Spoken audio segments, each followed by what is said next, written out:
성경에는 기록되어 있습니다. 우리의 몸된 교회라고요. 주님의 몸된 교회. 그래서 주님께서 피 흘려 세운 교회, 그리고 더 나아가서 교회는 영원무궁하도록 하나님께서 실제적으로 함께하는 그런 임마누엘 교회가 진정성 있는 그런 교회인 것을 보게 된 것입니다. 그래서 오늘 저희 여러분은 하나님도 사랑해야 되고 내 이웃도 사랑하고 내 가정도 사랑해야 되지만 내가 다니는 내 교회를 사랑하는 그런 사랑의 교회가 되어져야 될 줄로 믿습니다. 성경에 보게 되면 열왕기상 17장 7장이죠. 21절 말씀하니까 성전 앞에, 그러니까 제단 앞에 두 기둥이 있어요. 근데 두 기둥은 오른쪽에는 야긴이라고 하는 기둥이 있고 왼쪽에는 보아스라는 기둥이 있어요. 야긴이라는 기둥이라고 하는 것은 능력이 있으며 그 다음에 보아스라는 기둥은 권세가 있다, 그런 말씀입니다. 그래서 이 두 기둥을 서로 연합을 해가지고 연결돼서 지어진 곳이 바로 성전인 것을 보게 됩니다.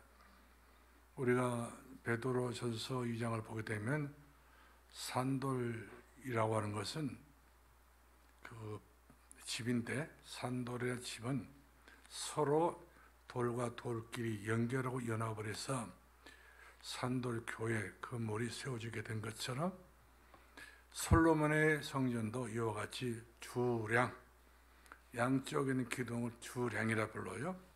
주량을 통해서 이와 같이 두 기둥을 세웠는데, 두 기둥이 알고 보게 되게 되면 하나님께서 특별하게 설계해서 만들어진 기둥입니다.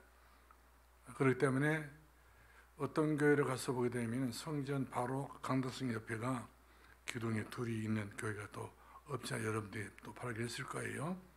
그런 의미를 달아서 교회 건축할 때에 건축사들이 그렇게 설계를 하는 것을 보게 됩니다.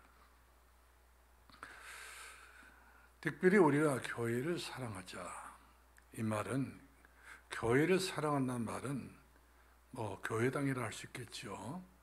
또 우리 모임을 또 말할 수 있습니다.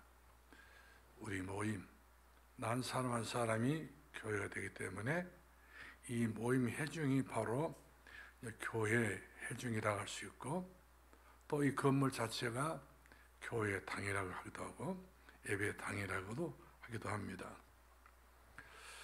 그래서 오늘 저 여러분은 교회를 사랑하자는 말이 어떤 말씀이냐, 교회가 주님이 원하는 교회가 되어야 돼요. 목사가 원하는 교회, 독재하고 독선하는 그런 교회가 아니에요. 오늘날에 그렇게 위험한 교회가 없잖아. 우리 주변에 있더라고요. 이런 교회를 봤을 때 하나님이 두렵지 않는 생각이, 그 사람들이 안 들었나 모르겠지만은 저는 두렵더라고요. 무슨 꼴을 앞으로 당하려고 저런 모진 생각을 하고 있단 말인가, 이런 생각을 저는 해봤습니다.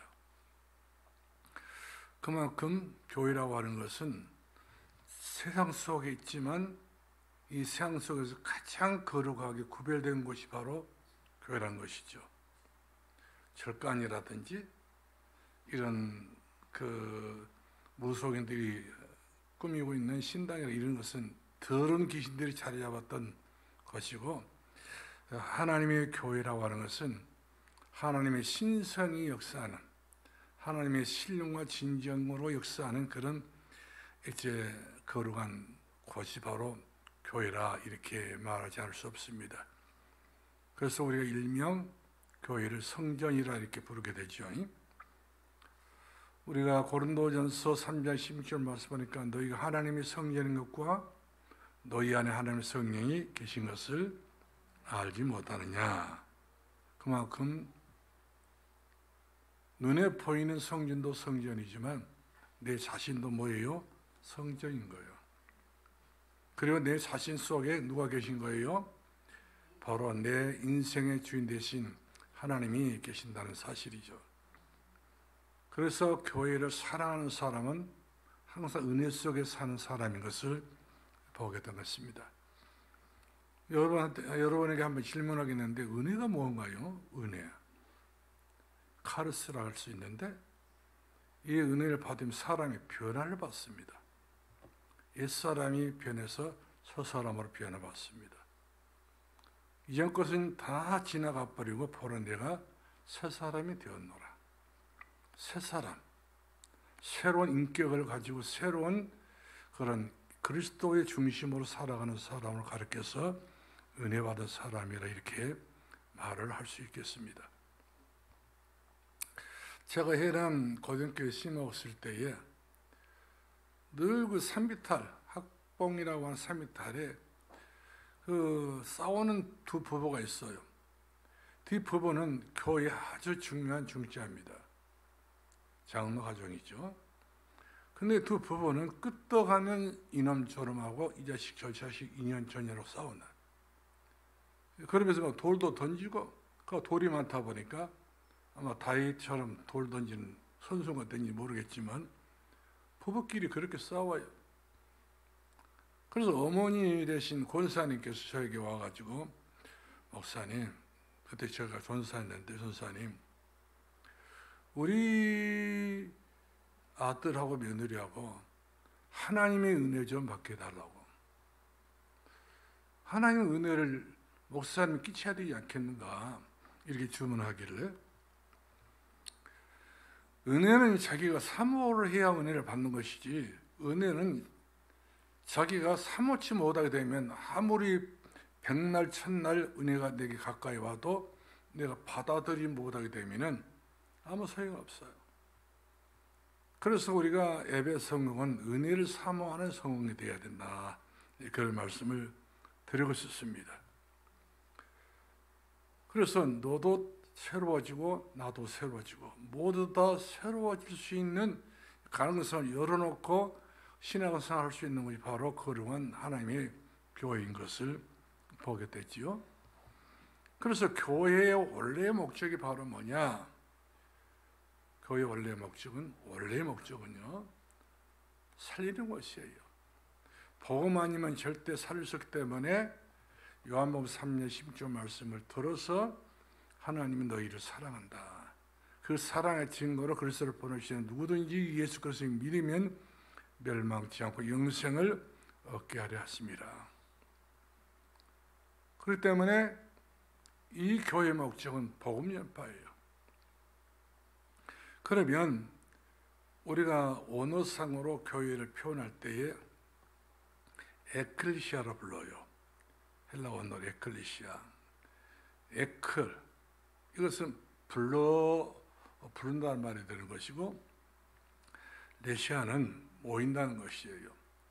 그러니까 우리가 교회에 모여서 예배를 드린다고 하는 것은 하나님이 나를 불러서 이곳에 오게 하셨다, 그런 말씀인 거예요. 내가 오고 싶어서 온 거, 내가 말하고 싶으면 하는 것이 아니라 하나님이 오게 하신 자에게 이같이 왜 오게 하시느냐? 은혜 주시려고. 은혜 주셔서 삶이 은혜롭게 달라지도록, 변화를 받도록 이렇게 나를 불러줬다는 사실이죠. 근데 교회의 종류는 그것이 여러 가지가 있습니다. 가현적 교회, 눈에 보이는 유형교회가 있다는 거예요. 그 다음에 눈에 안 보이는 무형교회가 있고, 또 교회는 전투적인 교회가 있고요, 또 교회는 천상교회가 있습니다. 그러면 가현적 유형교회는 눈에 보이는 가시적인 교회를 말하게 되는 것이고, 무형교회는 우리가 교회다 안 해도 내 자신이 교회가 된 거예요. 내가 무형교회. 하나님이 내 안에 함께이기 때문에 내가 뭐가 되는 거예요? 교회가 되는 것이라, 그 말씀입니다. 그 다음에 교회는 전투해야 돼요. 우리의 싸움은 누구와 싸움이에요? 혈과 육에 대한 싸움이 아니라 하늘의 악한 영들과 대한 싸움이기 때문에, 그래서 우리가 하나님 말씀으로 전신갑주를 입고 전신갑주를 취하여서 이 약한 날에 누가 싸워야 돼요? 남편과 싸우고 아내와 싸우는 것이 아니라 마귀와 싸워야 돼요. 가정과 가문의 역사하는 이 더러운 귀신들이 눈에 보이지 않게 가정 가문에 진을 치고 틈만 있으면 들어와서 쌈구덩이를 만들기 때문에 이것을 사전에 차단하기 위해서는 교인은 항상 긴장하는 상태로 전투 준비를 해야 됩니다. 그러므로 머리에 분을 투구를 쓰고 의의 흥별을 붙이고 진리의 허리띠를 띠고 봄에 예비된 신발을 신고 이처럼 우리가 성령의 그 말씀의 검을 가지고 이 악한 단의 마귀와 대적해서 우리는 싸워서 이겨야 돼요. 짐은 골탕 먹습니다. 그래서 마귀를 대적하라 그래야 너희를 피한다 했잖아요. 그러니까 우리가 사람과 싸울 필요 없어요. 누구와 싸워야 된다? 그 뒤에 배경에 역사하고 있는 사단과 우리는 전폭적으로 싸워서 이길 수 있는 그런 전투력을 갖춘 교회가 된다. 그래서 뭐가 필요하지? 우리가 망대가 필요한 겁니다. 늘 우리 가정에, 우리 가문에, 우리 집안에 마귀라는 놈이 틈을 타지 못하도록 하기 위해서 우리는 높이 망대를 세우는 거예요. 어디서부터 마귀가 들어올 수 있는 통로가 어딘가 이런 것들을 면밀히 살펴서 이것을 막아야 되겠죠.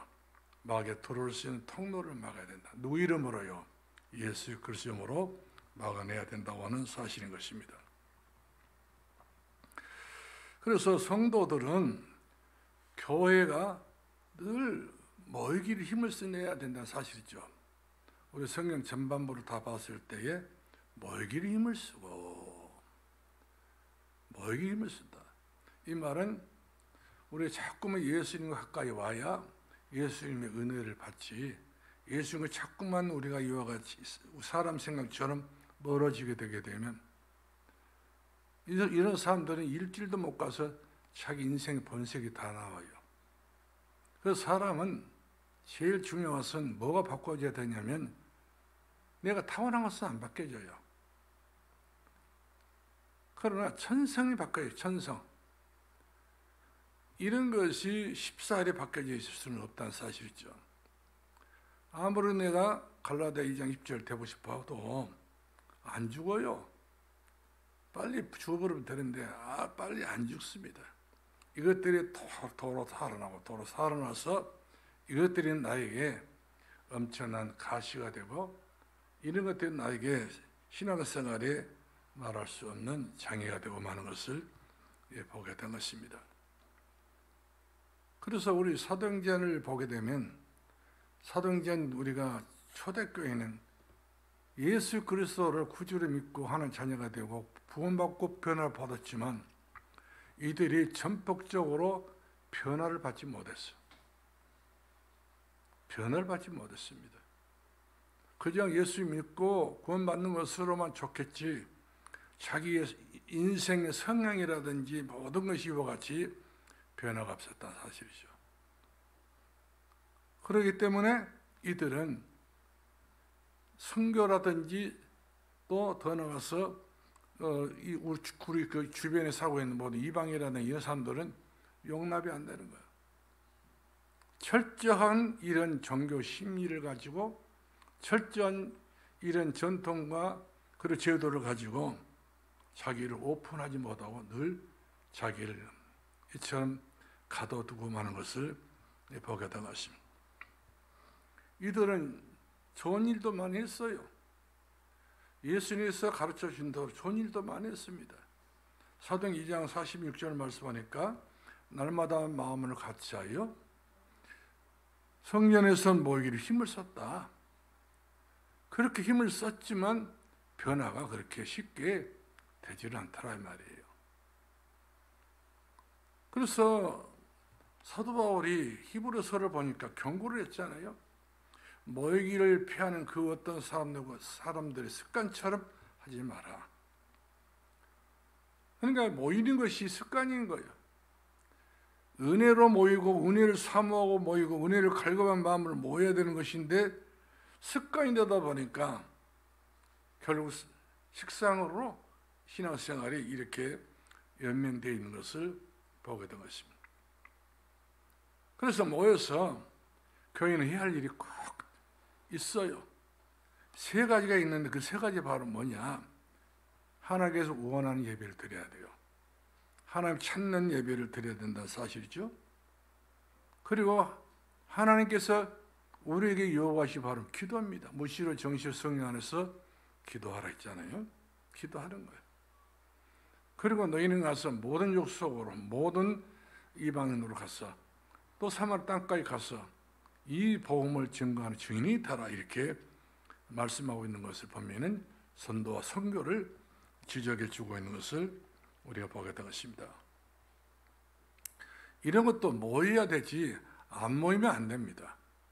근데 모든 가능성은 전부 다 모임에서부터 가능성이 된 것이 안 모이고 머릿속으로만 전부 다 담고 있으면 행동하는 데 있어서 역부족이 돼서 결국 가서는 하나님의 크신 뜻을 이렇게 성취되지 못하고 이루지도 못하고 엉어주춤 신앙생활을 하고 마는 종교인이 되고 말아요.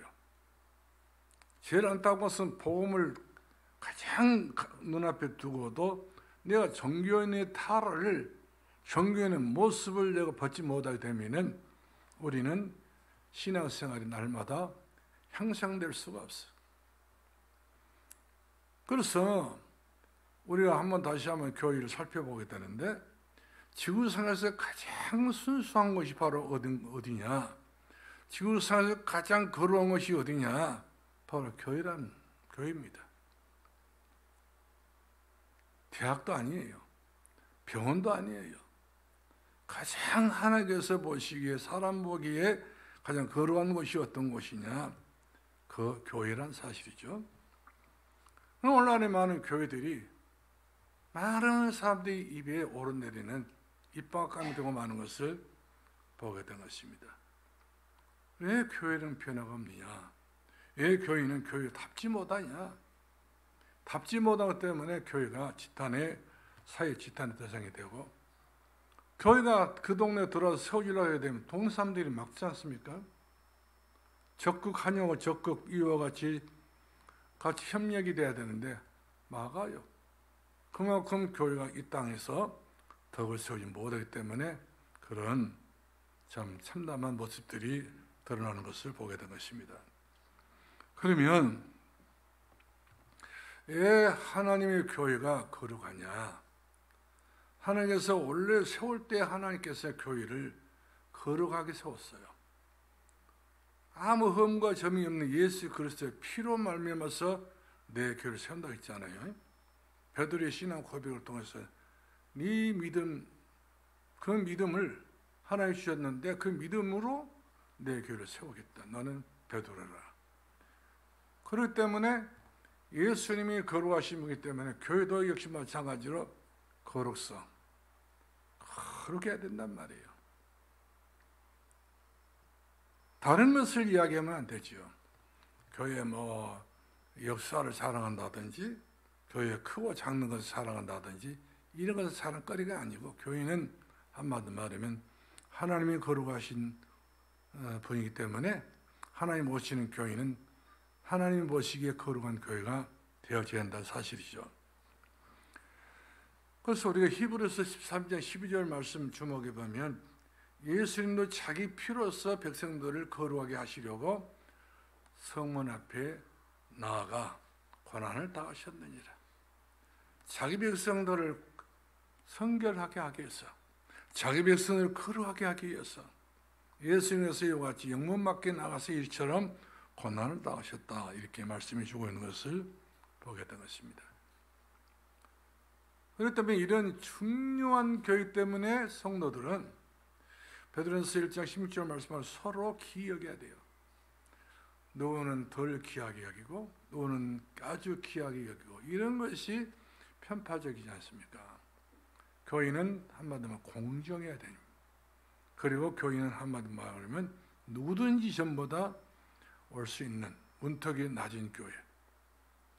이런 교회가 신실한 하나님 교회요, 거룩성 있는 그런 교회의 진정한 참 모습인 것을 우리가 보게 된 것입니다. 그러므로 교회는, 성도들은 교회 공동체 안에 다 있을 때에 제일 안전합니다. 여러분들 가정을 가면 무슨 위험한 일이 딱 있으면 누구부터 연락합니까? 내가 풀 수 없고 해결할 수 없는 어떤 정말 암담한 문제 앞에 내가 서게 되게 되면 교인들은 당황하게 되죠.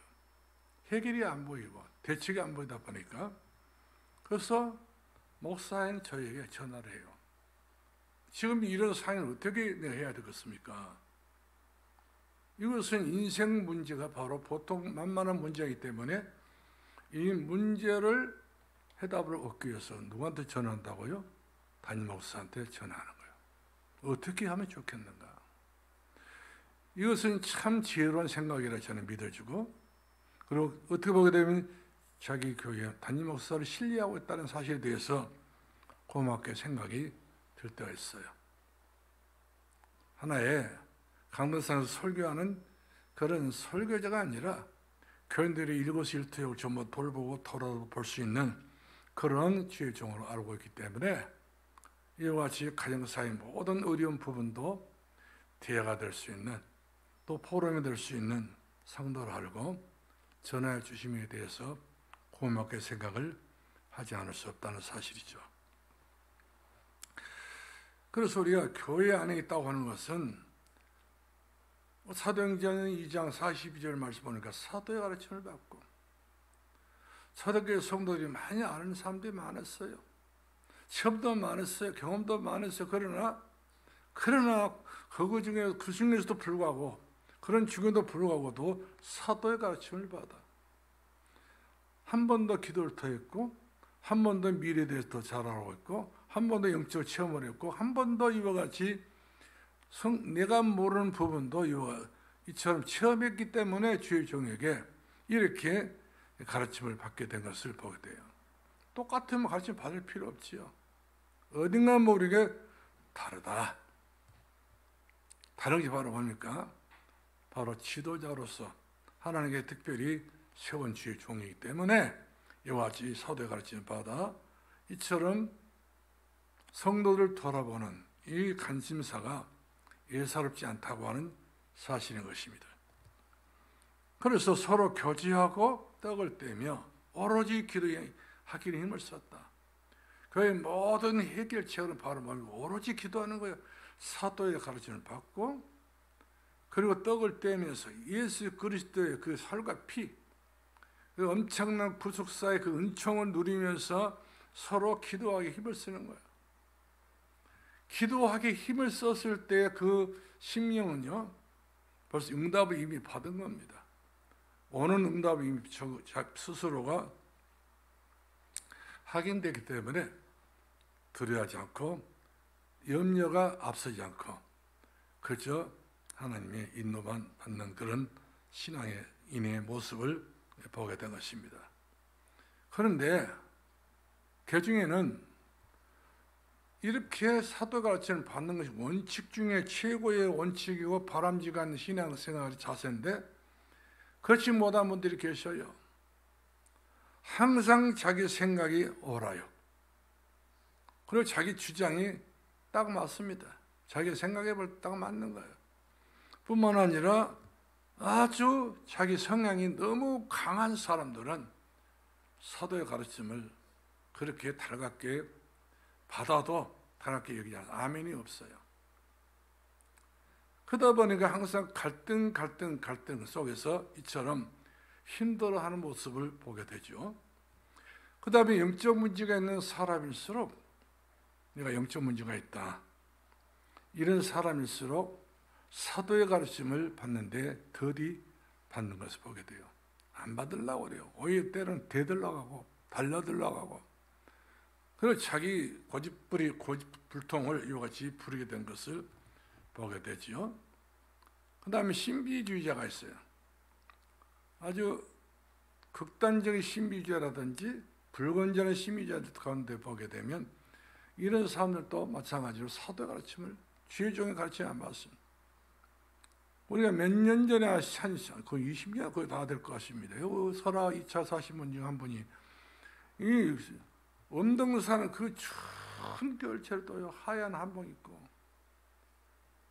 나이가 꽤 드신 분이신데 이분은 얼마나 자기가 하나님을 아주 만났던 사람 중에 한 사람이라고 자기 자신을 그렇게 믿은 사람입니다.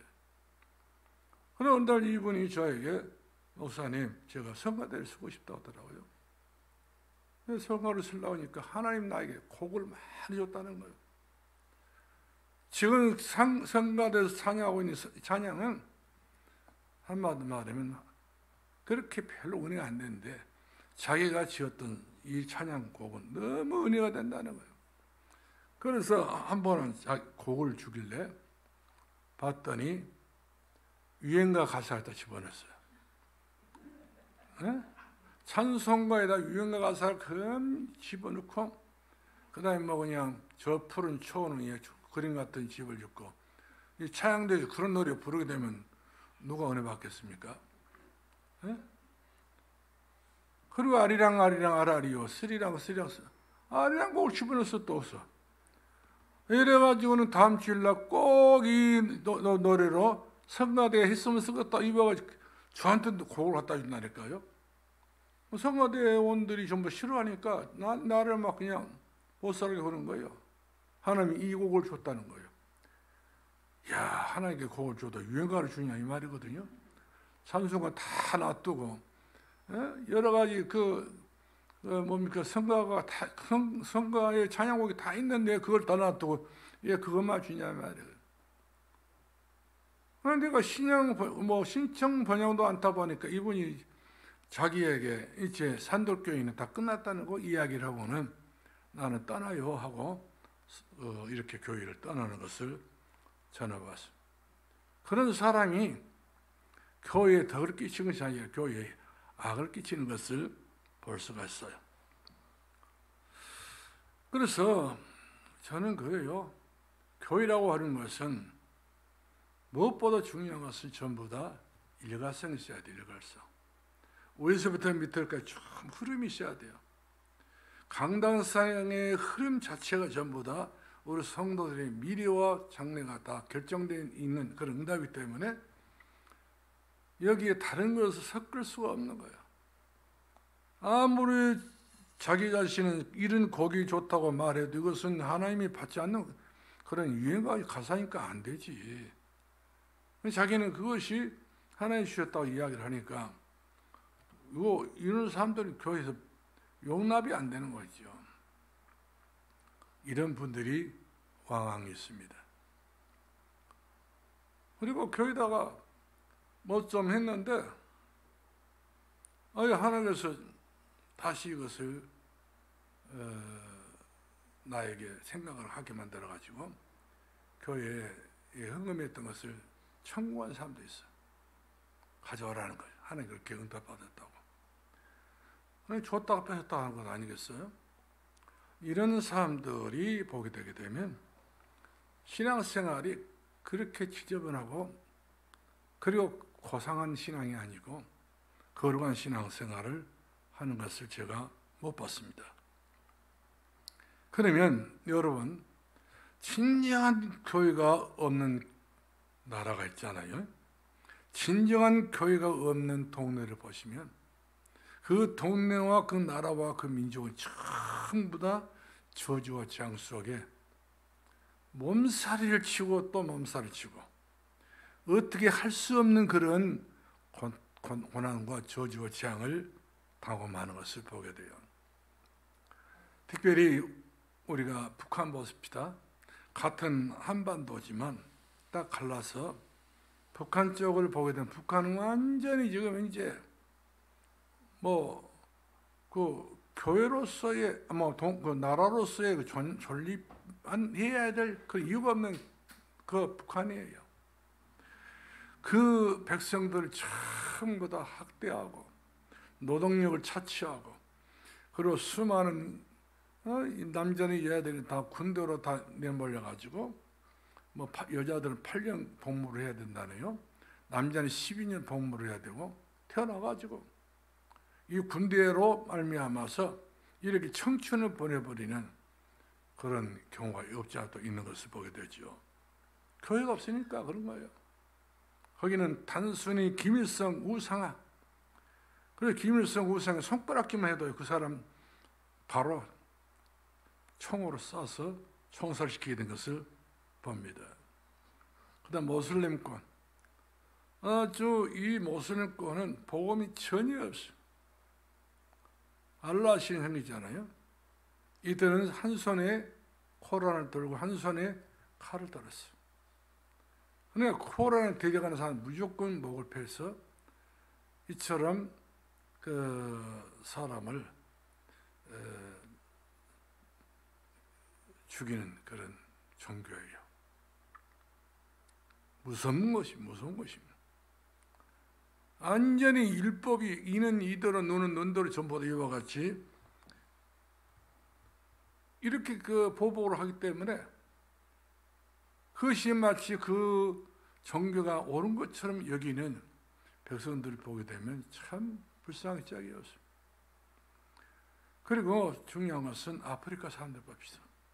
수많은 샤머님, 수많은 점쟁이들 이런 것들이 다 사람들이 매에서 노예생활하고 있다니까요. 자유스럽게 살지 못해요. 남미라든지 필리핀이라든지 전부 다 천주교 그 국가 안에서도 엄청난 이런 그 종교가 국가의 모든 국민들에게 그 피비린 나는 그런 저주와 재앙을 유린하고 있는 것을 보게 돼요. 내가 필리핀 산토스를 갔는데요. 이 산토스에 아주 유명한 성당이 있는데 이 성당도 그냥 성당이 아니에요. 어마어마한 성당이 큽니다. 근데 전통이 딱 하나 있어요. 이 성당을 짓는데 필리핀 사람들이 이 벽돌을 이겨가지고 부어서 만든 성당인데 자기 아들, 자기 딸, 얘들 다 바쳤어요. 필리핀은 하여튼 그또 뭐 얘들 나쁘니까 보통 뭐 11남이 12남이 뭐 나기 때문에 그러니까 이런 애들 전부 다 목을 따가지고 피를 받아서 그 벽돌을 이겨가지고 그거 구워서 그 성당을 만든 거예요.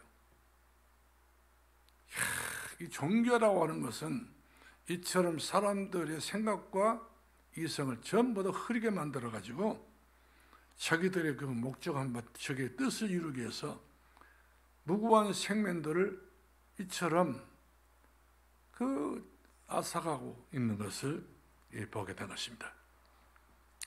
무서워요. 그러니 하나님께서는 이 세상을 얼마나 안타깝게 여기고 얼마나 불쌍히 여겼습니까? 그래서 하나님께서 세상을 이처럼 사랑하사 종교는 우리 사람을 사랑하지 않습니다. 세상 그 어떤 종교도 이 땅에 살아가야 될 우리 후대를 사랑하지 않아요. 거기에 들어오면 다 종되고 노예가 되고 다 이와 같이 구속되어 있어서 이제 인생 자체를 갖다가 이처럼 버림받는 그런 불행한 인생으로 만들어버리고 하는 것을 보게 된 것입니다. 그렇기 때문에 오늘 저 여러분은 교회를 사랑을 해야 돼요. 교회가 얼마나 중요한 것이 바로 교회인가. 이 교회, 그러니까 마귀가 교회 하나 세운 것을 좋아하지 않습니다. 만약에 교회를 세웠는데 교회에 세웠던 그 동네에서 교회를 환영하고 있다면 그 동네는 참 복받는 동네지만 때로는 교회가 세워지는데 가장 핍박을 많이 했다. 이런 핍박 속에서 세운 교회는 또한 하나님의 특별한 그런 은혜가 있을 줄 믿습니다만 그러나 아무튼 교회는 이처럼 모든 성도들이 교회를 내 마음같이 사랑해야 돼요. 우리는 내 마음을 사랑하잖아요. 우리 주님은 우리를 사랑하사 우리 구원받은 성도를 위하여서 교회 허락해 주었잖아요. 그럼 이 교회가 모름지기 강단에서는 하나님 말씀을 가르치고, 그렇죠? 다른 거 가르치면 안 돼요. 말씀을 가지고 말씀을 이 성도들이 익히 알아들을 수 있도록 이처럼 교훈하고 양육하고 권면하는 게 바로 교회의 목적인 것을 보게 되었습니다. 그리고 이와 같은 은혜 속에서 우리가 날로 달로 우리 신앙과 믿음이 자라가고 있다면 교회를 반드시 우리는 남처럼 생각하지 말고 교회를 사랑해야 돼요. 수많은 순교자들이 이 땅에서 살다, 이 땅에 잠깐 왔다가 이 세상을 떠났지 않습니까? 순교를 당했잖아요.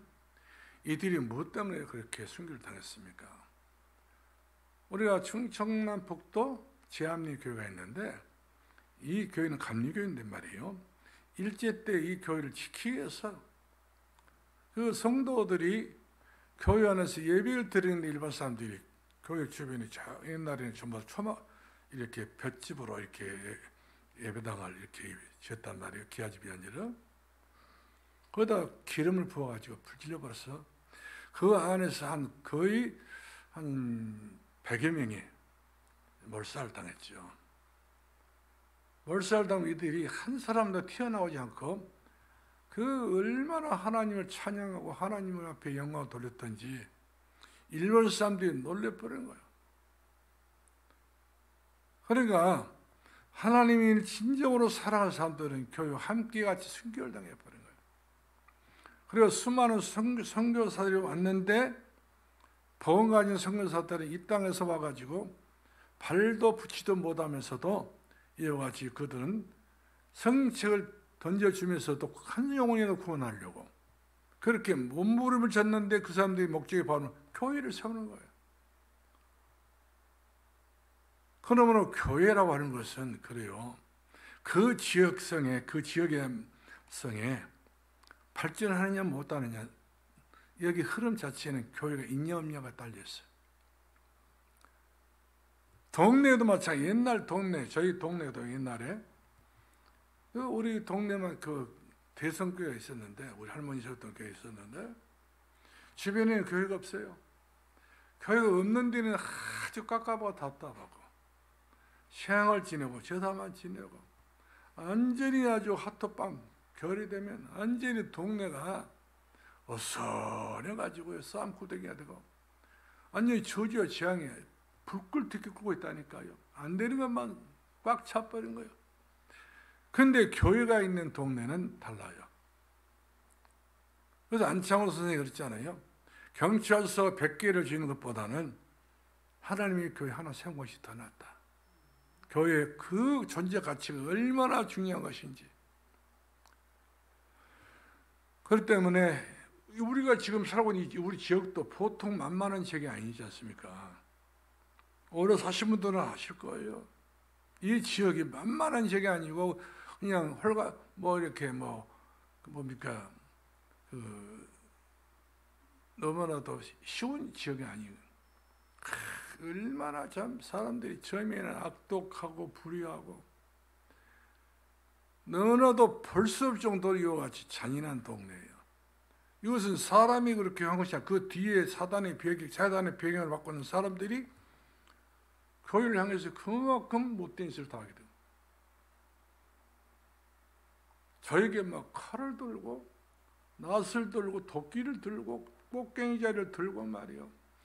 저희 집에도 들어다 쳐가지고 뱅을 깨서 막 목을 따 죽인다고 말이요.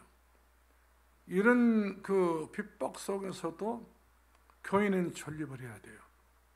그걸 피하고 저걸 피하면 누가 교회 세웁니까? 항상 교회라고 하는 것은 어떤 경우가 되더라도 지도자가 그 지역을 이미 마음에 안 담으면 그 지역이 복음을 못합니다. 현장을 보고 이 지역은 하나님께 내게 주신 지역이다. 이 생각을 해야만이 그 지역을 마음에 담고 죽으면 죽으리라고. 이처럼 목숨 걸고 현장을 정복해야지 타협하면 안 돼요. 타협에 대해서 안 되는 거예요. 마귀와 우리가 타협이 되겠어요? 귀신과 우리가 타협이 되겠습니까? 안 됩니다. 별의별 협박을 다 별의별 그런 짓을 다 한달지라도 이런 것에 대해서 우리가 이제 뭐 타협하고 뭐 의논하게 되면 교회에 설 수 없는 거예요. 교회에 천막교회가 되고 말이죠. 종탑을 세우고 참배를 울리고 했더니 교회 나가고 데모를 하잖아요. 내 생전에 나 데모 받기는 처음인데요. 여기 와서. 그런 모습도 볼 수 있어야 되고 저런 모습도 볼 수 있어. 다 봐야 돼요. 항상 우리가 따뜻한 그런 환경에서 맞아주는 그런 환경에서 우리는 교회할 수 없는 거예요. 어떤 시험과 환난과 고난이 와도 이것을 넘어서는 것이 주의 교회가 해야 될 일이지. 어디서 따뜻한 곳에서 어디 한가로운 곳에서 나를 좋아하는 곳에서 교회할 수 없는 거예요. 교회라고 하는 것은 주님이 피 흘려 세우신 교회, 어디니 갈보리 산이 교회가 돼야 돼요. 갈보리 산에서 예수님의 십자가 돌아가셨잖아요. 이처럼 피 흘려 세운 교회가 주님의 교회지, 주님의 피도 묻지 않는 교회는 교회가 아니에요. 돈으로 세우는 교회, 뭐 사람으로 끌고 와서 세우는 교회, 이런 교회는 진짜 그리스도의 피가 없기 때문에 이런 교회는 교회의 그 가치로서 판단한다면 무가치한 일이죠. 이런 교회들이 불같은 시험이 오고 불같은 환란이 찾아오게 되면 못 이기게 됩니다. 앞발뒷발 다 들어버려요. 그래서 성도들은 교회를 사랑해야 되는데 마치 불사고라 부부가 목이라도 걸었다고 하잖아요. 로마의 교회를 세우기 위해서 바울에게 그야말로 이 지역 복음을 위해서 내가 목이라도 걸면 우리 두 식구가 이렇게 했기 때문에 이 로마의 교회가 세워졌던 것이고, 베베 같은 경우는 동역자로서 최선을 다해 이와 같이 보호자 역할을 다했던 것을 우리가 볼 수 있잖아요. 그렇기 때문에 성도들은 교회를 통해서 우리가 무슨 은혜 받습니까? 하나님 뜻을 하는 거예요. 하나님 뜻이 어디 있을까? 우리가 이것 뜻을 몰라버리면 항상 우리는요, 점쟁이 집에 가가지고 뭐 뜻을 알아보려 일을 써야 돼요. 점쟁이 집에 갈 필요, 점쟁이 그놈들도 죽을 지경이야. 자기 문제 때문에. 그래서 점쟁이를 또 우리한테 물어봐야 될 정도가 돼야 되는데, 내 믿음의 실력이, 능력이. 그렇기 때문에 우리 하는 뜻을 딱 알고 있는 이상 미래가 딱 보여버리잖아요. 미래가 어떤 미래 보입니까? 내가 너와 함께하리라. 내가 죽을 때까지 우리 하나님께 나와 함께하겠다.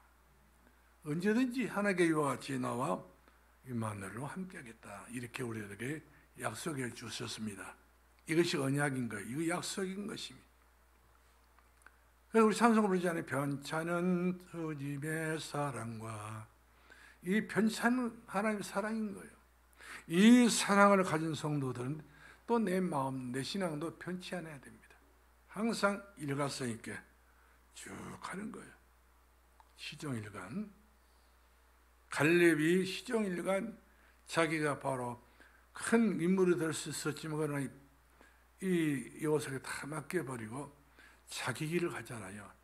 주께서 자기에 주었던 사명 따라가는 거예요. 그러면 더 큰 역사, 더 큰 은혜가 이 갈렙에 임했던 것처럼 우리들에게도 하나님께서 어떤 은혜 줄지 알 수 없는 거예요. 그럼 내 평생 걸어온 길이 십자가의 길을 걸었다 할지라도 그 길은 영광스러운 주의 길이기 때문에 자랑스럽다. 그 길은 승리의 길이란 말이거든요. 그렇기 때문에 우리는 성경 히브리서 13장 말씀하니까 예수 그리스도는 어제나 오늘이나 영원토록 동일하시니라. 우리가 믿는 예수 그리스도는 변함이 없어요. 시대는 변합니다. 사람은 변합니다. 늘 무쌍한 세상이지만 우리 주님은 변하지 않습니다. 내가 너와 영원히 함께하리라. 내가 참으로 너를 도와주리라. 내 의로서 너를 붙들어 주리라. 이 선을 우리가 붙잡고 주님 오시는 그날까지 믿음으로 성공할 수 있는 저와 여러분 될 수 있기를 주의 이름으로 축원합니다. 그 마지막 결론 드리겠습니다. 그러므로 교회를, 우리 산도력 교회를 정말로 가슴에 품을 수 있기 바랍니다. 우리 산도력 교회는 여러분들이 품으면 품을수록 길이 열릴 겁니다. 미래가 열리게 될 것입니다. 장래가 열리게 될 것입니다. 왜 그러냐? 주님이 세우신 교회, 그것도 피로 세운 교회, 여러 가지 시련과 어려움 속에서, 고난 속에서 세웠던 교회. 이스라엘 백성들이 애굽에서 가나안 땅까지 거리가 일주일만 가는 거리는 그 단숨에 가는 것이 아니라 40년 동안 훈련해가지고 사람 만들어가지고 그리스도 복음화를 시켜가지고 이들이 가나안 땅에 들어가게 됐던 것을 볼 수 있잖아요. 적과 꿀이 흐르는 땅을 나를 나되게 하는 거예요. 주께서 나를 나되게 하시기 위해서, 주님은 나를 이처럼 지금까지 여러 가지 어려운 중에서도 이 땅에 별빛처럼, 그리고 빛의 사람으로 나를 사용하신 일로 믿으시 바랍니다. 우리 모두 그런 공동체 속에서 가장 중요한 인물인 줄 아시고 하나님의 교회를 가슴으로 품고 사랑하길 바랍니다. 예배 성공하시 바라고, 기도 성공하시 바라고, 전도와 선교를 위해서 마음을 다 쏟아서 지금도 잘해주셨지만 앞으로 더 잘해서 현대의 은혜가 있기를 바라고, 천년의 응답이 있기를 바라고, 천배 축복을 받아 누릴 수 있는 영원하신 복의 근원 되길 주의 이름으로 축원합니다. 기도하겠습니다. 살아계신 우리 아버지 하나님, 은혜를 감사합니다. 우리 사랑하는 산도력 교회를 주의 거룩한 푸른 풀밭의 목양이 되게 하시고, 잔잔한 물가가 되는 목양이 될 수 있게 하시고, 실만한 곳이 될 수 있는 그런 목양지가 되게 주옵소서. 그래서 우리 성도들이 이 땅에서 가장 행복하게, 또 미래를 위해서도 완전히 응답받을 수 있는 그런 복의 근원으로 우리 하나님 저희들을 축복하시고 사용하여 주옵소서. 예수님 이름으로 기도합나이다. 아멘.